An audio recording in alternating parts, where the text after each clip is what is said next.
Hello, it's John Lord here doing a video on various bits and pieces heading towards the end of July. And before I start, I am starting. How can it be first? But anyway, I want to say hi and thanks to Charlotte from America who sent me a nice card with picture of, she took a photo of us and herself and me earlier on, and then she sent it over, a nice card. And she comes from near the Great Lakes, on a road that's called Humpty Dumpty Road, which we didn't realise existed, and then we looked it up on the internet and we found it's a lovely road. So every day I learn something new, and I know there's a road called Humpty Dumpty Road, and a nice place to live. So anyway, first of all, I want to talk about pollinators, and everyone is always going on about pollinators, the pollinators, that pollinators, the other. Now, you have to be careful what you wish for, because here we have Korean Angelica. And if you look close, it's beautiful plant, very sort of statement plant, and it is pollinated by wasps.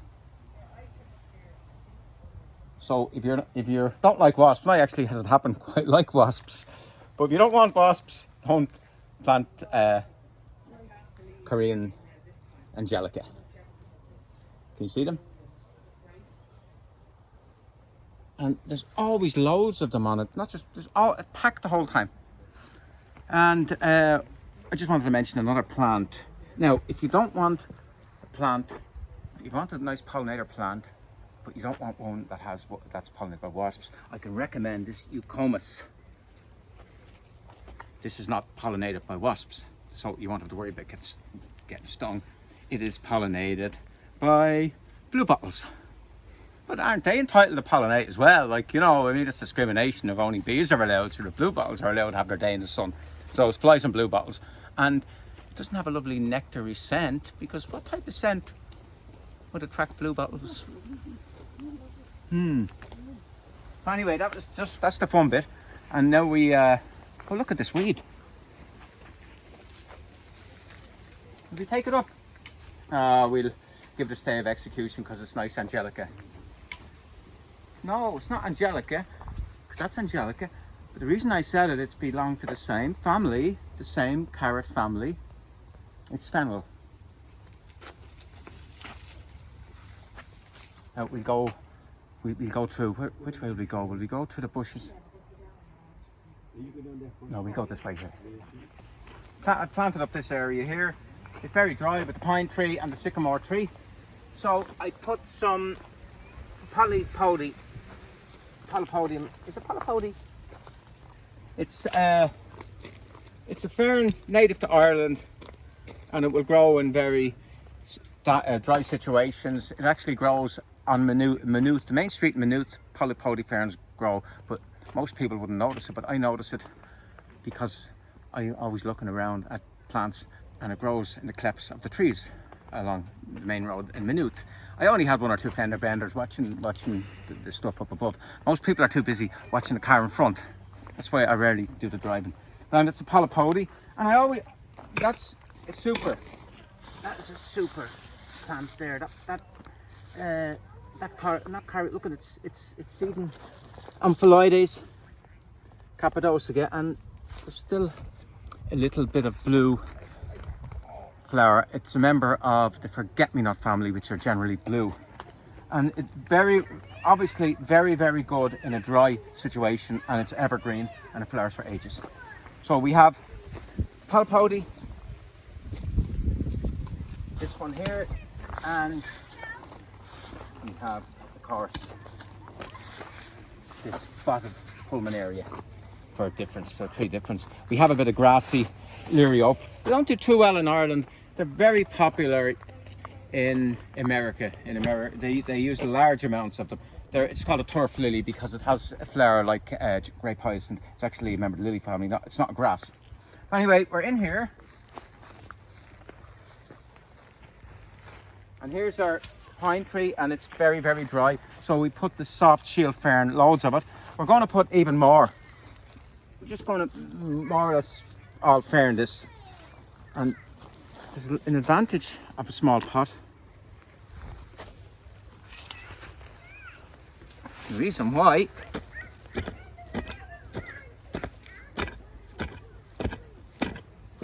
Now look how dry that is.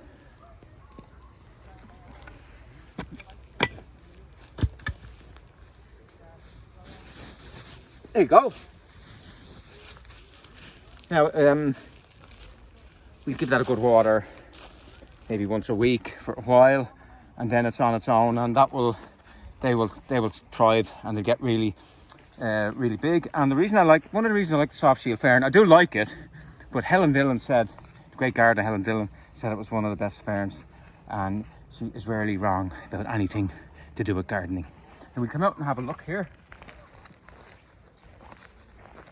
See how it's getting on. This is all new. The foxgloves are starting to, the flowers are going further up the stem. We get a while later out of them. The Buddleja is maybe a little bit of deadheading. The problem with Buddleja is bigger Buddlejas. If you have a really big Buddleja, it can't be, unless you have just one, but you can't spend your life deadheading, and that's the problem with them. Great gardener Christopher Lloyd said they're the first plant of the second division of plants. He put them in the second division, but the top of the second division. He didn't say they were the first division. What else? Well, we just have to watch that for water. We have to watch this hydrangea for water, and I can see, I'm so used to it. If you look at that, it's like this. And it should be like this. That's the same species. So after a while you get good at it. You can look along and you can see that needs water, that doesn't need water. So I can just put a gallon of water on that and leave everything else. I don't have to water the whole place.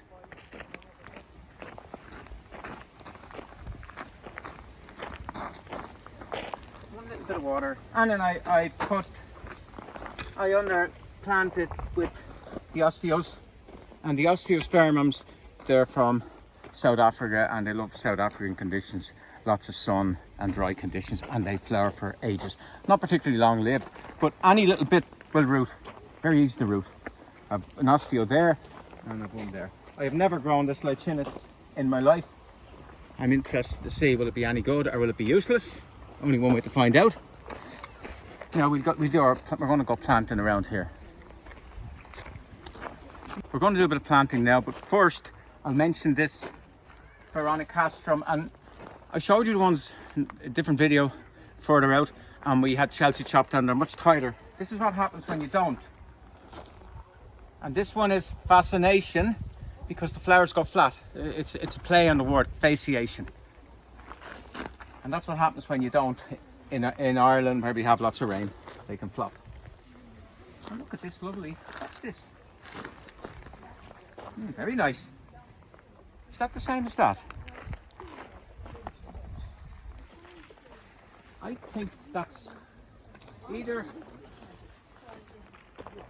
Inula or Buddleja, and I would think it's a Buddleja because it has a stronger smell. Quite nice. It's good for giving contrast. The big rough leaf gives contrast to smaller leaves. Really, I actually didn't even notice it till now. It's lovely. And there's a lovely Persicaria, lovely shade, sort of a rich shade. Plixicaulis. I don't know what that is. Stuck that in sometime. We had a tree we took out, and since the tree was taken out, lots of stuff grown much better than normal.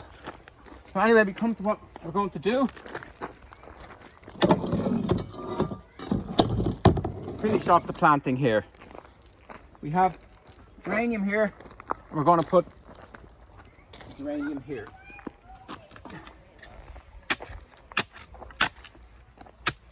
And this is the probably one of the biggest selling plants there is. Geranium Roxanne. Some people say, have you got the geranium Roxanne? That one, Roxanne? No, but you don't like to, particularly paying customers, you don't really like to pick them up in their language, so you say, we certainly have.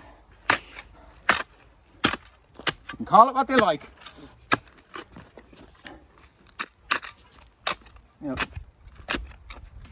that's the original clay soil. complements of the ice cap, built what, 15,000 years ago or whatever. Made, it's the most amazing soil. And we have a few roots of trees growing through it. And anything will grow in that.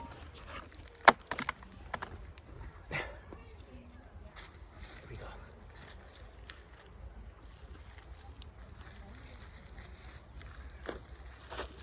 Just one. We just leave the one. Now, behind, we planted these Rodgersias PODOPHYLLA. They were split, and you see the way they're under a little bit of pressure. Oh, more pressure, a sudden one. So we'll have to water them now.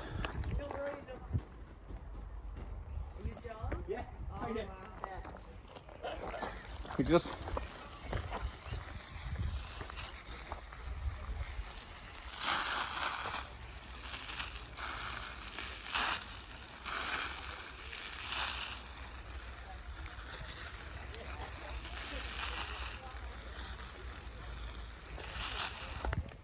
now look at this here, David. This was much more open years ago, and that was a foxglove tree, and I cut it down, and look at it's trying to come back, but it's too shady for it here now. It's a pity. That'll just tell you all you need to know about foxglove trees. Pulmonaria, how easy, if they get too big, you can cut to the ground and start them off again. Now, we planted ferns here. Dryopteris, Cristata The King, and we planted the native, which I love, the native hart's tongue fern. We might put another one here, another one there. They grow to about here. They'll grow anywhere. They grow even in walls. So here, ferns, Pulmonaria. We have our two geraniums, and now I want a bit of more texture, and we're going to try this. It just came in. What are we, $8.99? Not bad price. Tiarella, sugar and spice. Now, Tiarellas are related to Eucomis, but they're softer and looser, and they have the two of them together, and you get Tiarella.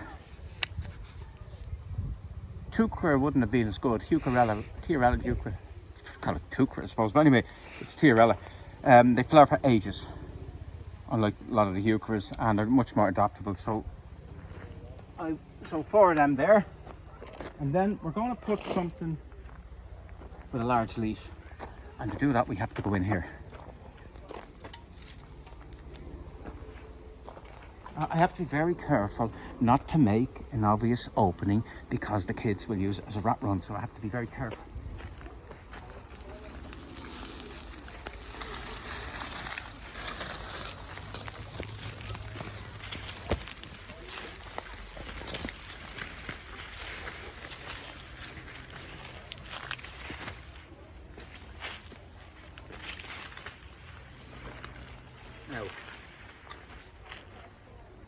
These Virginias, now I planted them on video last year.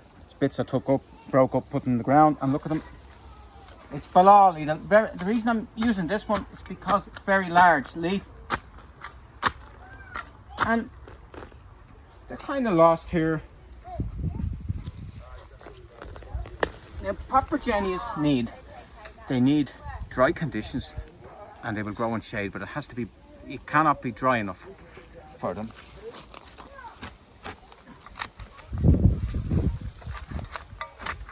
Get one up.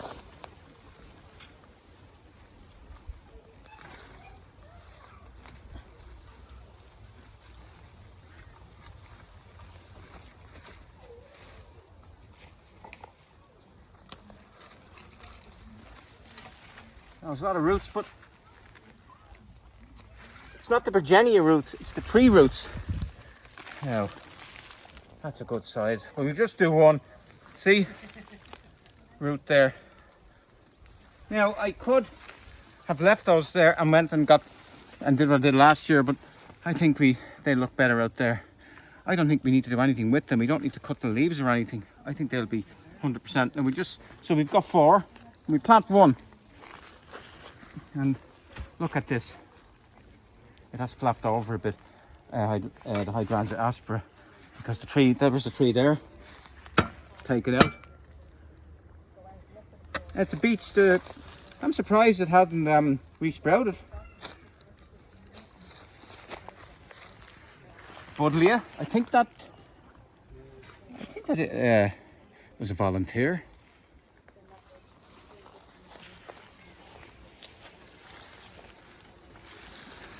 No. And we go by the mottled. Okay, this is here. Laurel, marble laurel, marble. It's used a lot in flower, very good flower arranging shrub.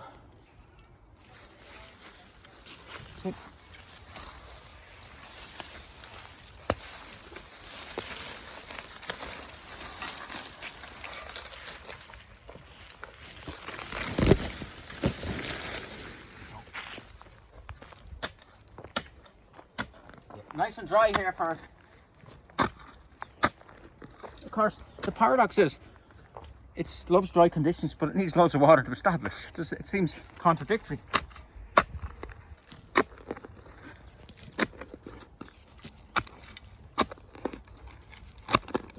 Lots of tree roots.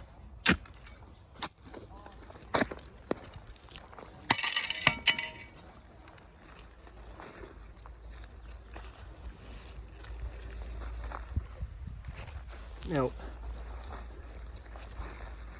1, 2, 3, 4, maybe 6. Now, I'm going to contradict what I said earlier. I'll remove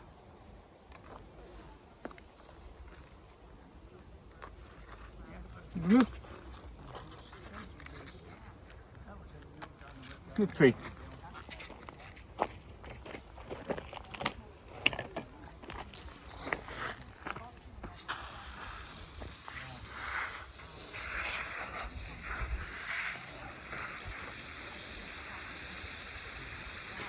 Plenty of water.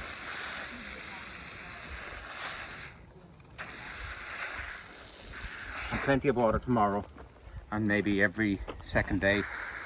And these need a lot of water here. They were planted during the week. Now I just happen to have a hose, but you get through a lot with a watering can or 2 watering cans.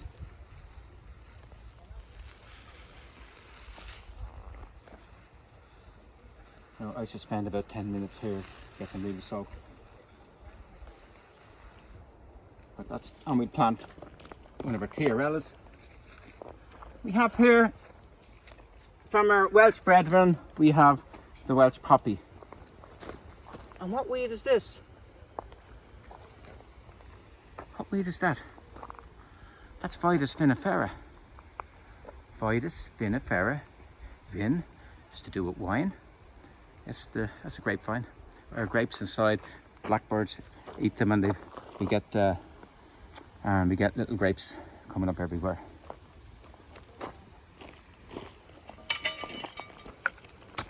Plant one.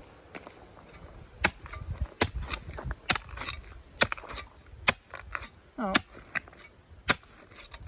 Same spot all the time, unless you hit a stone or a big piece of wood. Just always go in the same spot. See, it's easy.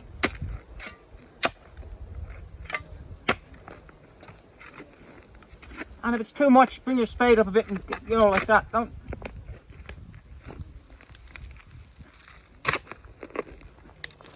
When I worked in a nursery years and years ago, we were always breaking spades. So the owner had got iron bars, and so we had iron bars, and we couldn't break. No. And we're back into the lovely mineral soil again.